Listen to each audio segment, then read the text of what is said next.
Eu quero fazer uma pergunta para a nossa irmã Tatiana, né, que é técnica em enfermagem. Na Covid-19, né, eu acompanhei muitos enfermeiros, amigos, né, que esteve ali no fronte da batalha, né, e eu vi muitas enfermeiras, enfermeiros com medo, num ponto de bater a depressão.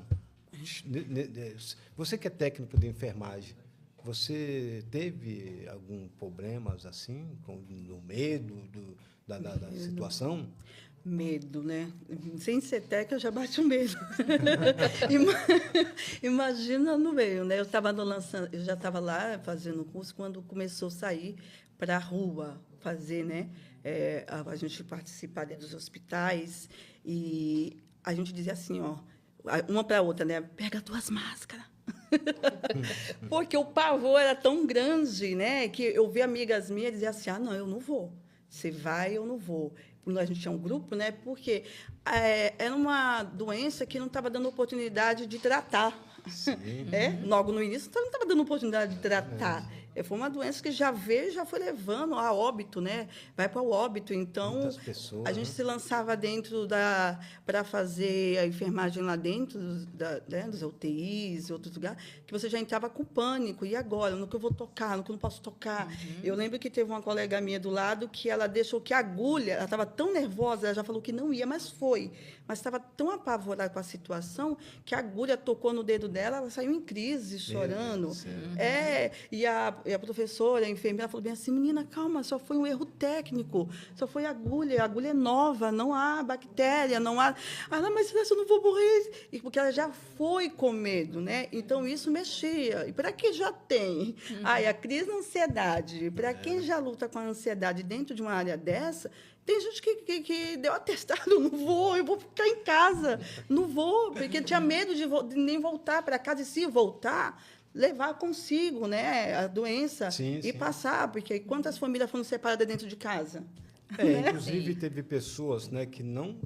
Inclusive, eu quero até dar os parabéns aqui para os técnicos de enfermagem, os enfermeiros, porque foram esses Pessoal da área de guerreiros, saúde né? foram guerreiros. Eles Sim. estiveram no fronte ali da batalha, né? Sim. Então, eles são guerreiros, né? Eu tiro o chapéu para essa categoria. Com certeza. Né? Foi. Se me permite, quando eu estava fazendo o curso de enfermagem, a minha professora, Beatriz Vince, né, que a mãe dela é enfermeira, né? Ela, quando eu comecei, que eu tive meu primeiro ataque de ansiedade, eu estava ainda dentro da sala, eu ia fazer prova, e uma das áreas que foi difícil, eu lembro que meu filho se internou com câncer. Sim. Então, eu não sabia o que era mais pavor, o que era ansiedade. Eu ainda estava, sabe, tentando... O que é que está acontecendo comigo? E, quando eu cheguei na sala de aula, eu chamei ela no canto e falei assim: está acontecendo isso comigo, parece que eu vou infartar. E cria um pânico, a ansiedade. Né? Que você vai infartar a qualquer momento por causa do ataque cardíaco que dá, né? Sim. E, quando eu cheguei na sala, eu não conseguia fazer a prova. Eu disse para a professora Beatriz: eu não estou bem, e acho que meu coração vai... Acho que eu vou ter um ataque. Ela disse: Tati, procura um médico de novo, você está em crise de ansiedade. Então, eu quero até agradecer, porque foi ela que disse assim: vá se cuidar, fique calma, você não vai morrer agora. Né? E você vê que... E ela já estava ali naquela área lutando pelas vidas, que ela falou: Tati, o hospital está cheio, está lotado. Vá lá, procura o médico de novo, você está com ansiedade. E foi daí onde eu acalmei, porque todo momento que eu tinha uma crise, eu achava que eu ia morrer. Sim. Porque o ataque cardíaco começa, né? A PA é elevada, né? A pressão né? sobe de uma... E você começa a sentir, após isso, vem com pânico, um estado de pânico. Né? Foi aonde eu tive, quando passei pela terapia, ela falou: Tatiana, eu vou cuidar de você. Nós vamos ter uns momentos de terapia e a gente vai ver o que pode fazer.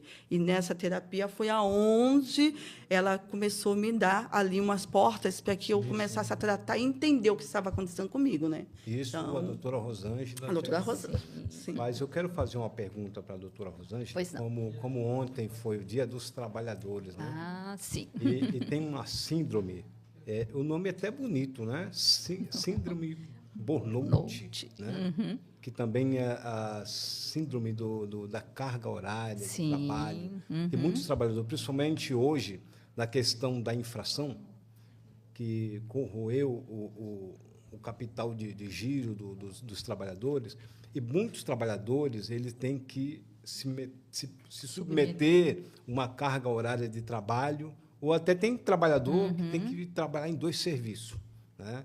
E essa síndrome de Burnout, né? É Burnout, né? Que fala, acho que eles isso falam mesmo. Burnout, Burnout, né? E é Burnout, né? Uma palavra até bonita, né? É bonita. Parece francês, né? Mas como que se deve se tratar essa síndrome? Sim, bom, ele precisa de ajuda, né? A pessoa, quando já chega, ainda mais que é do trabalhador, eles dão um afastamento, porque a pessoa ela fica, né? Devido ao estresse, ela fica muito cansada, nervosa, ela não tem concentração, ela perde o foco no que ela está estudando, no que ela está trabalhando, né? E aí ela necessita o quê? De um repouso. Então, é dada uma licença para essa pessoa, para que ela cure. Mas é assim, mas vamos voltar um pouquinho para trás, né? Por que essas pessoas ficam assim? Provavelmente, elas se dedicam tanto, são pessoas realmente comprometidas, né? Com aquele trabalho em si. Então, não vem a hora de concluir, de fazer, e vem o estado emocional, porque o ser humano é um equilíbrio, né? Não adianta eu usar muito a mente e esquecer do corpo. Vai chegar um momento que você está usando tanto o seu intelectual que o seu corpo vai reclamar. Sim. Né? Inclusive, eu acompanhei alguns professores, porque eu tenho muitos amigos que são professores. Né? Sim. E eu vi as maratonas desses guerreiros, desses professores. O professor Celso, se estiver me acompanhando, um abraço aí para você. Né? O professor Celso, ele vinha de Guarujá, de moto, e ele dava aula em Guarujá. Daqui a pouco ele atravessava a balsa e ele tinha que dar aula em alguns colégios por aqui. Uma professora, eu vi ela ter problema de estafa. Estafa, isso. Tanto ter que dar aula, fazer a maratona, para poder chegar no seu salário. Sim. Né? E isso prejudica muito. É né? prejudicial, né? Mas chega um momento que a pessoa ela tem que se conscientizar que não adianta, né? É tudo bem, ela necessita daquele salário, né? Ela necessita de algo mais, mas ela também precisa olhar para ela, tá? Sim. Porque ela não vai conseguir fazer tudo ao mesmo tempo, ou digamos, né? Que seja bom no 1 a 1. Ou ela trabalha num local e tenta trabalhar o financeiro dela dentro que ele fique de acordo com aquele salário que ele ganhe, né? Sim, sim. Ou prejudicar a saúde. Então, tem que existir aí um equilíbrio entre o Exatamente. trabalho e o corpo, né? Dar importância a nós. Nós somos importantes como seres humanos. O patrão que nos fornece, para quem a gente trabalha, que traz o nosso dinheiro para o sustento do lar, da família, é importante também, tá? Mas você não pode esquecer de você. Sim, então, nesses casos, existe muita controvérsia, tá, em relação ao que eu estou falando. Vai ter aqueles casos que você imagina, que absurdo o que ela está falando. E minha família vai passar fome? Falei, tá, mas e se você morrer? Exatamente. Sua família fica como? Entendeu? Então, é nesse sentido de... Foi o que aconteceu mais ou menos comigo. Eu trabalho de porteiro noturno, né? Aí eu conversei com o síndico e eu fui quebrar um galho, né? Por isso que eu chamo o Severino. Eu quebra galho Severino.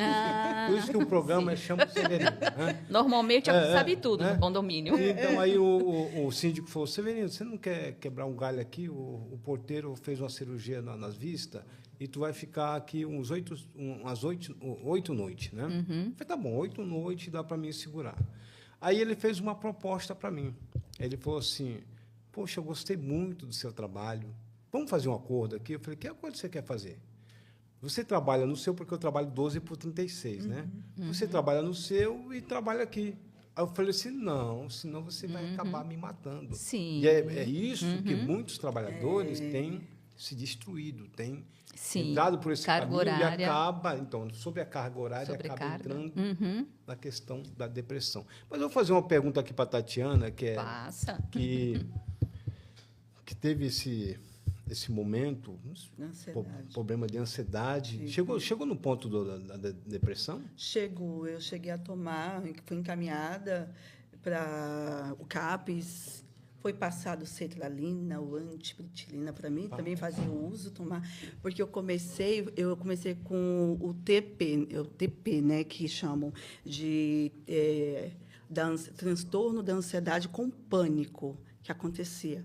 Eu tinha ansiedade, ela vinha, tinha um abatimento cardíaco elevado, vinha APA também, quando eu chegava a internar no hospital, estava 23/15. Meu Deus do Eu céu. cheguei a ficar no médico, o médico dizia, Tatiana, não dá para dar mais nada para você. Diazepam. Então, quando eles perceberam que só o diazepam fazia que a PA baixasse, eu comecei a ter problemas de dificuldade para trabalhar, porque eu tinha sonolência. Eu ia trabalhar, esquecia as coisas. Meu Deus. Aí foi quando o médico me encaminhou para entrar com a medicação. Entrei com a medicação, mas todo mundo sabe que a medicação ela vai mexer em todo o sistema nervoso, vai mexer com toda a sua rotina. Não é um sono natural, você está abaixo de uma medicação, você não dormiu, você foi colocada para dormir. Essa é a diferença, né? Que não é um sono natural que você vai ali e deita tranquilamente. E aí foi quando entrou com a medicação. Quando entrou com a medicação, eu comecei a perder a rotina. Só que aconteceu, eu ia trabalhar, só que quando eu começava a trabalhar, dava pânico. De repente, eu tentava andar, taquicardia com o coração acelerado. E quando começa, aí entra o pânico, porque você acha que você vai infartar. Porque você